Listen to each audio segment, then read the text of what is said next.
¿Cómo estás? Bien.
Aquí.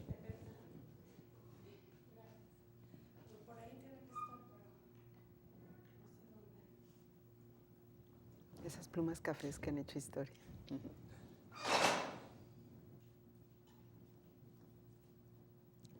Muy buenos días, Cintia. Muchísimas gracias por venir a esta entrevista. En nombre del Comité de Selección te damos la bienvenida y además queremos agradecerte, como a otros participantes, todo el esfuerzo que sabemos que representa preparar toda su documentación y someterse a este proceso de evaluación. Te presento a mis compañeras, Emma Cuevas, Elena Mújica, Adrián López, Alejandro Riquelme y mi nombre es Celina Izquierdo. La mecánica, aunque ya se las hicimos saber por escrito a cada uno de los participantes, consiste en 15 minutos de una exposición libre, bueno, tan libre como lo hemos señalado en el documento que has recibido. Nuestros compañeros te van a marcar con amarillo cuando sean 10 minutos para que te dé tiempo de cerrar la idea y en 15 minutos paramos esa primera etapa. No es necesario que uses los 10 o los 15 minutos, o sea, concéntrate en exponer las ideas que se te han solicitado para que hagas un buen uso de tu tiempo. Y la segunda fase es una serie de preguntas que nos van a permitir contestar algunas de las dudas que nos vienen del análisis de tus documentos que han sido enviados.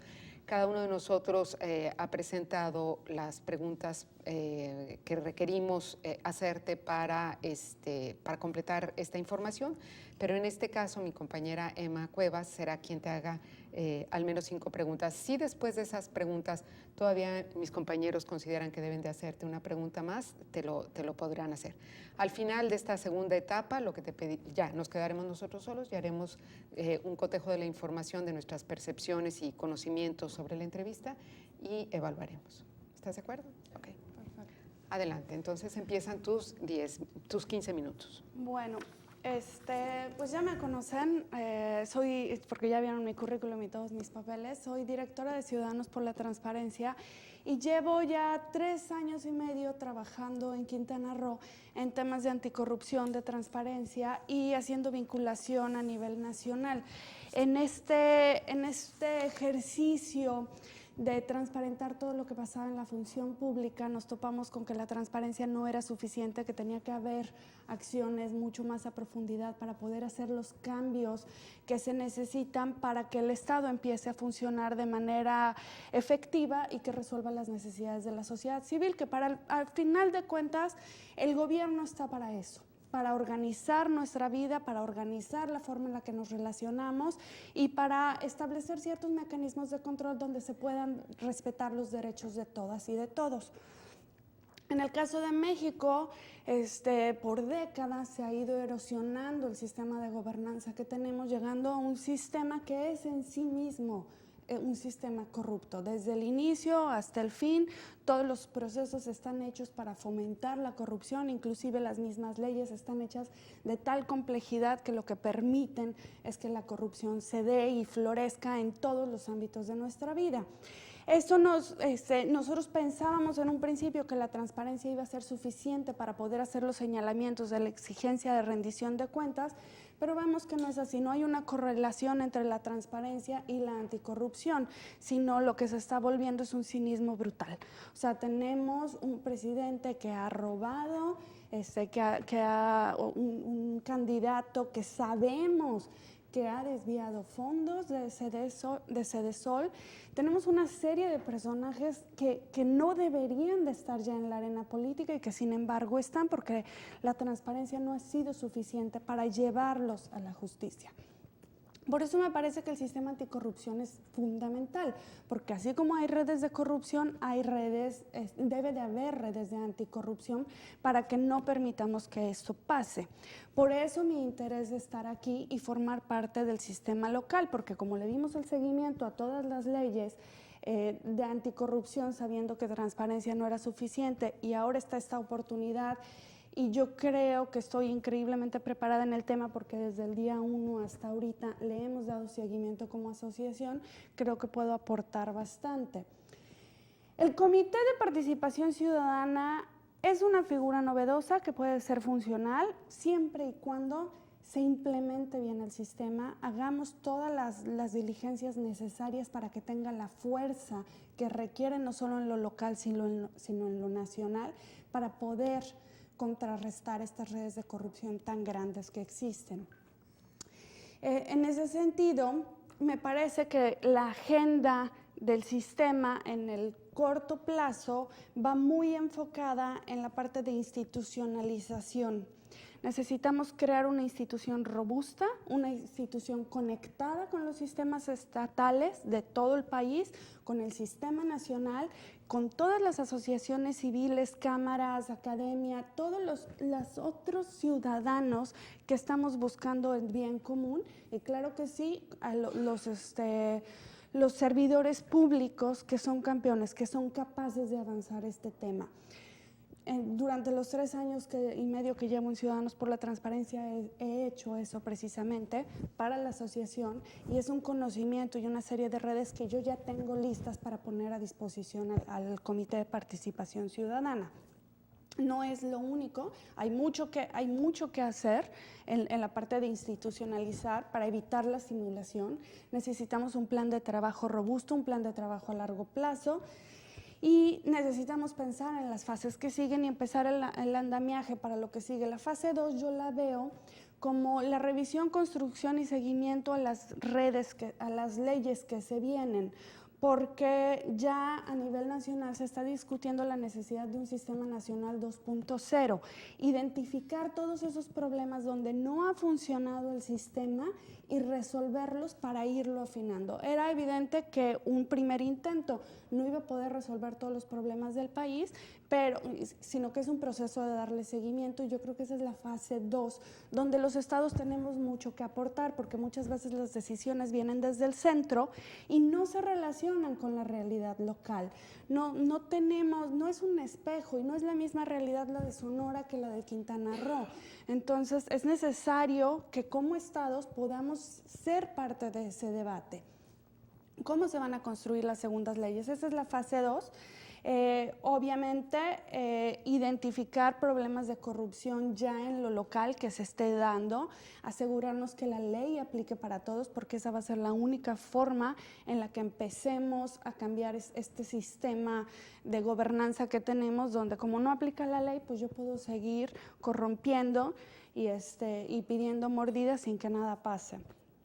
La tercera parte Bueno, en esta segunda fase me falta un punto importante, que es hacer recomendaciones al Estado para cambios sistémicos. O sea, sí, la presidencia del Comité de Participación Ciudadana va a estar trabajando con el comité coordinador. Necesitamos identificar cuáles son esos cambios sistémicos. O sea, si fuera una maquinaria, ¿dónde metemos la cuña para romperla y para que no pueda seguir operando un sistema de corrupción y podamos generar sistemas transparentes que eviten ese paso donde se genera la corrupción? Me puedo imaginar el registro público de la propiedad. Si fuera abierto, transparente, no podríamos tener estos usos de suelo cambiantes cada vez, donde no se respeta pues el medio ambiente, la densidad, etc. La fase 3, que en mi opinión es la parte más importante, es establecer una serie de políticas públicas y de mecanismos que generen un cambio cultural, tanto en sociedad civil como en gobierno. Si no cambiamos la forma en que los mexicanos y las mexicanas operamos y nos relacionamos entre nosotros, con el gobierno y con todas las demás autoridades, nunca vamos a poder cambiar la forma en la que está funcionando nuestro sistema de gobernanza. Para responder las otras preguntas, bueno, mis principales aportes curriculares es, bueno, el trabajo que ha hecho en Ciudadanos por la Transparencia, el seguimiento a todas las leyes, las redes, como ya lo mencioné. Yo creo que los rasgos de mi personalidad que aportan es que he podido establecer una relación muy cercana, pero con unas líneas muy marcadas con las autoridades locales, donde ellos saben que somos suficientemente críticos para demandar cambio, pero suficientemente abiertos para sentarnos y poner cosas sobre la mesa y ofrecer caminos para el cambio. Además, pues, de tener las redes nacionales que ya conocen el trabajo de Quintana Roo, que están invertidos en que en Quintana Roo haya un cambio. Y mi expectativa para el cargo sería el primer año. ¿Por qué el primer año y por qué me gustaría ser solamente un año parte del Comité de Participación Ciudadana? Para poder acompañar a este grupo en la implementación y en la instauración. O sea, ya con todo el conocimiento que traigo, hacerlo, dárselos, vertirlo, apoyar a la construcción del comité en sí mismo, la vinculación con gobierno. Pero me interesa retirarme y regresar a la sociedad civil porque estoy completamente convencida que si el sistema de participación ciudadana y el comité coordinador no tienen una sociedad civil fuerte que los arrope, el sistema está destinado a fracasar. Y no solo nos tienen que arropar en lo local, nos tienen que arropar en otros estados, nos tienen que arropar en lo nacional.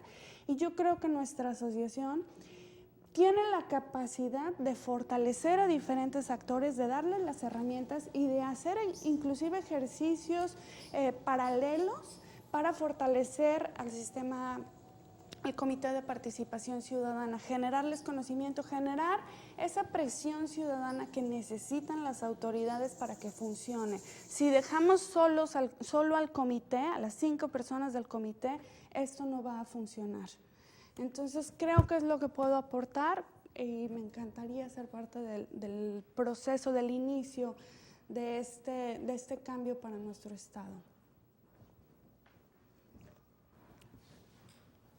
Pues muchas gracias, Cintia. Bueno, sí. Ok, muchas gracias, Cintia. Te tenemos una serie de preguntas. Y bueno, viendo tu currículum, realmente es impactante todo lo que has desarrollado, no nada más aquí en el país, sino fuera del país. ¿Qué propuesta de política pública has hecho, sí, correspondiente a Ciudadanos por la Transparencia para lo que es el manejo de la vulnerabilidad aquí en Quintana Roo? Política pública como tal, ahorita estamos en el proceso de generarlo. No es tan fácil generar una política pública porque tiene que haber voluntad política y eso apenas lo estamos logrando.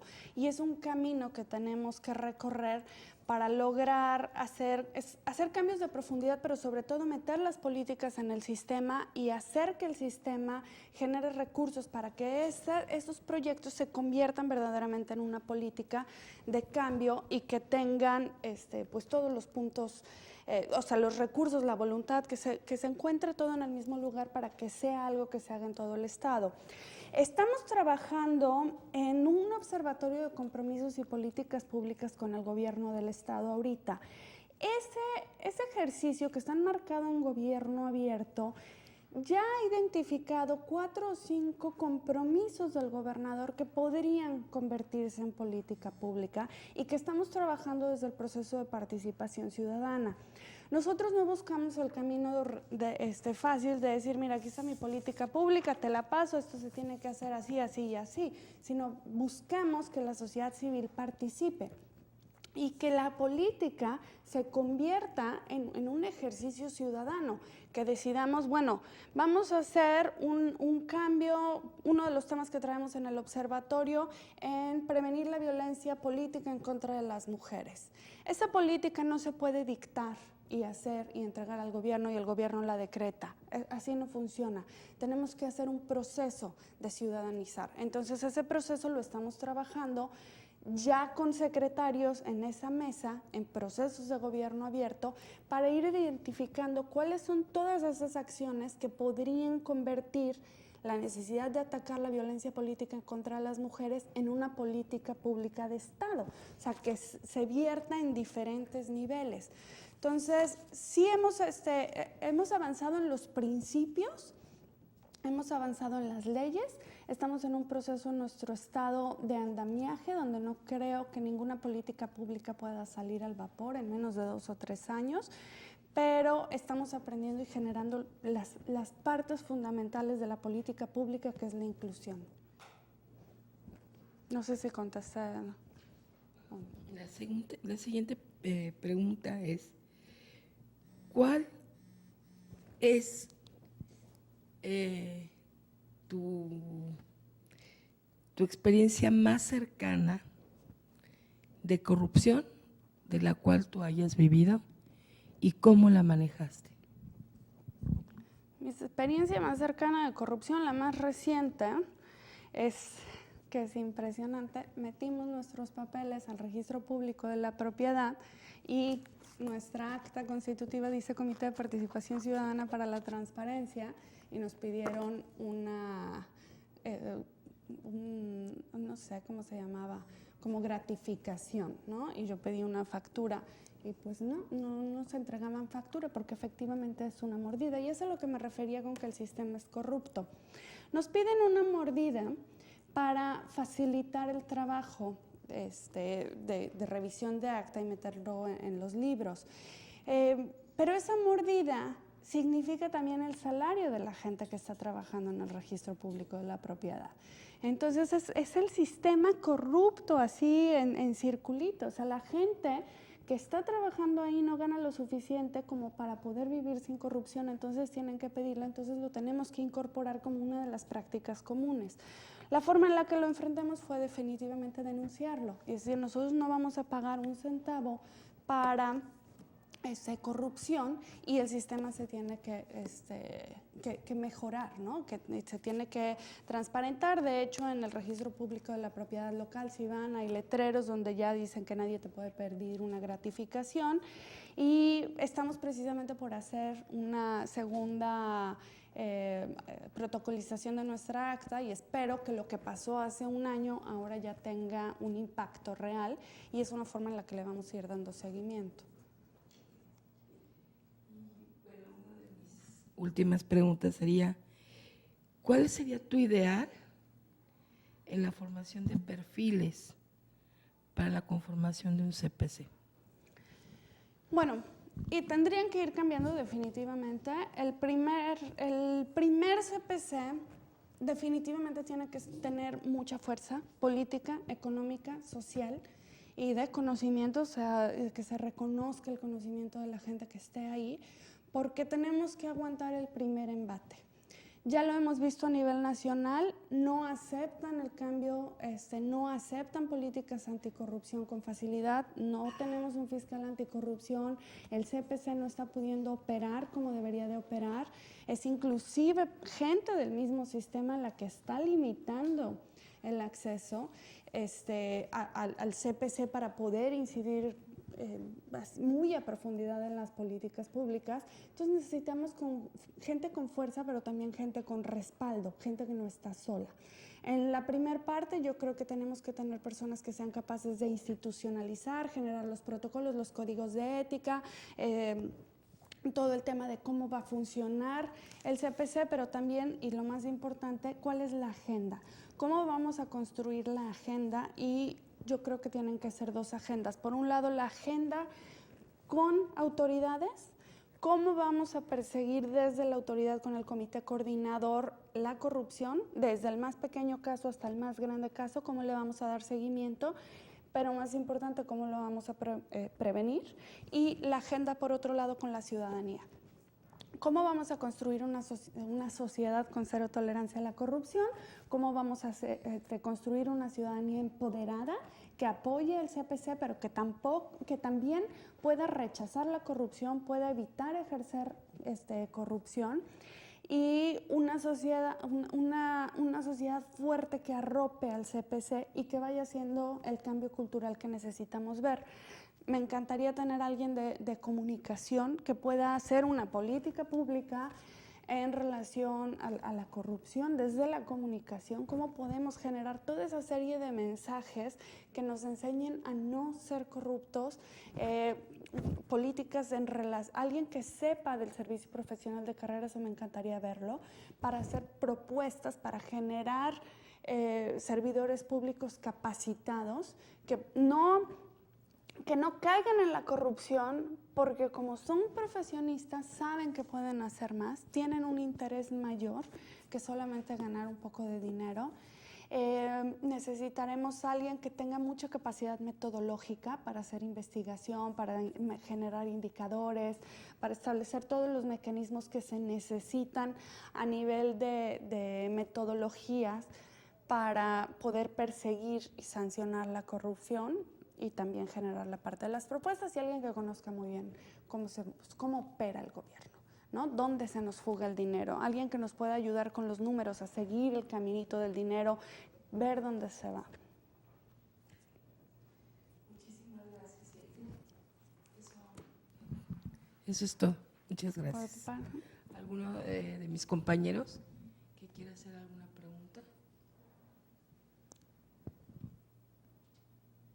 Muchas gracias. Muchas gracias. Gracias. Gracias.